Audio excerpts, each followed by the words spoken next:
Vamos falar agora sobre o caso da varíola dos macacos, que vem assustando, inclusive, a população no Brasil inteiro. Foram notificados 209 casos suspeitos da doença, dos quais 3 casos já foram confirmados. Existe um caso provável e 76 foram descartados e 129 encontram-se em investigação, o que poderá aumentar, inclusive, esses índices. Vamos fazer o seguinte, ó. Deixa eu trazer a Maria Maciel. Ela vai comigo ao vivo agora, porque a população deve ficar em alerta, né, Maria Maciel, sobre essa situação que parece que começou pequenininho, enfim, e agora os números vêm crescendo e começa a nos assustar. Maria Maciel, é você, bom dia. Bom dia, Wilson. Sim, é preciso sim se cuidar, né? Tomar os cuidados, porque a gente vê que o número de casos, pelo menos notificados, vem crescendo, o que está dentro da normalidade, tendo em vista aí que esses casos se espalharam pelo Brasil todo. Em relação a esses casos, né, os dados são atualizados diariamente. Então, de acordo com esse último boletim, foram esses 204 casos confirmados. Notificados, né? Os casos confirmados foram 3. Eu converso agora com o médico infectologista Fernando Maia para falar um pouquinho também sobre esse boletim. Quando a gente fala, doutor, em caso provável, né? O que significa isso? Bom, o caso suspeito é aquele caso de pessoa que tem um quadro clínico sugestivo de monkeypox ou de varíola dos macacos, né? Tem febre, tem infartamento dos gânglios e tem lesões de pele.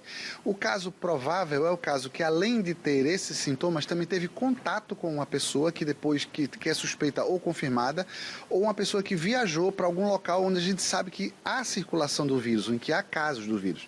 Então, isso passa de suspeito para provável. E o caso confirmado depois é quando o exame dá positivo, a gente então confirma que aquela pessoa tem efetivamente a doença. Bom, esses casos notificados, eles estão dentro da normalidade, do avanço e evolução da doença desde que chegou aqui no estado? Sim, é o esperado, né? A doença já foi diagnosticada em praticamente todos os estados do Brasil. A doença está mais concentrada no eixo Rio, São Paulo, Minas Gerais, principalmente Belo Horizonte e Paraná e Rio Grande do Sul, que são os estados que têm maior população. Então, por isso, é natural que nesses lugares haja mais casos. Mas que o nosso vizinho, Pernambuco, já tem quase 10 casos confirmados. No momento, nós temos 3, mas temos mais de 70 aguardando confirmação. Provavelmente, alguns desses devem vir positivos também. Provavelmente, o número de casos deve aumentar. Em relação à idade das vítimas, né? A gente vê que normalmente são pessoas jovens, né? De abaixo aí dos 30 anos, abaixo dos 40 anos, a grande maioria. Isso tem a ver muito com a questão da circulação, dessas pessoas que circulam mais? Sim, com certeza. A doença se transmite principalmente por contato direto, então é contato de pele. Então, as pessoas nessa idade tendem a sair mais, participam de festas, estão em idade de maior atividade sexual e por isso acaba tendo mais contatos com outras pessoas e por isso aumenta o risco de contrair monkeypox. É exatamente o que a gente está vendo. A grande maioria dos casos, inclusive dos prováveis, dos suspeitos, todos são de pessoas mais jovens. A gente encontra casos em crianças e encontra casos em pessoas mais velhas que são contactantes das pessoas mais jovens que circularam e às vezes trazem o vírus para dentro de casa. Aqui em Alagoas, até o momento, não tem nenhuma criança nem tem nenhum idoso confirmado. Mas em outros lugares a gente tem, por exemplo, aqui em Pernambuco a gente tem casos de grávida, já há 7 casos de grávidas contaminadas no Brasil e já há casos de crianças também contaminadas, pessoas contactantes de outras pessoas positivas. Agora, nesse público, criança, idosos, a doença ela é mais agressiva? Sim, essa doença pode fazer forma mais grave, particularmente em crianças menores de 8 anos, idosos e pacientes que têm alguma doença que diminua a imunidade. Por exemplo, paciente com AIDS que não está fazendo tratamento, pacientes que têm câncer, que têm linfoma, leucemia, pessoas que são transplantadas, pessoas que estão tomando outros medicamentos para baixar a imunidade. Esses são os pacientes que tendem a fazer forma grave da monkeypox, que são muito poucos, é importante dizer. O número de formas graves da doença no mundo todo é muito baixo, a mortalidade por monkeypox é muito baixa, mas sempre há a possibilidade de aparecer esses casos e quanto mais casos aparecem, maior o risco de aparecer esses casos graves também. Apesar dessa contaminação não ser tão grande, né, entre as pessoas, quais os cuidados, né? É preciso se cuidar. Sim, o principal cuidado é diminuir o contato entre as pessoas. Então, qual é a primeira recomendação, tanto da Organização Mundial da Saúde como do Ministério da Saúde? Primeiro, é reduzir o número de parceiros sexuais. Então, porque na relação sexual as pessoas estão sem roupa, é normal. Então, tem que diminuir esse número de parceiros porque é para diminuir esses contatos.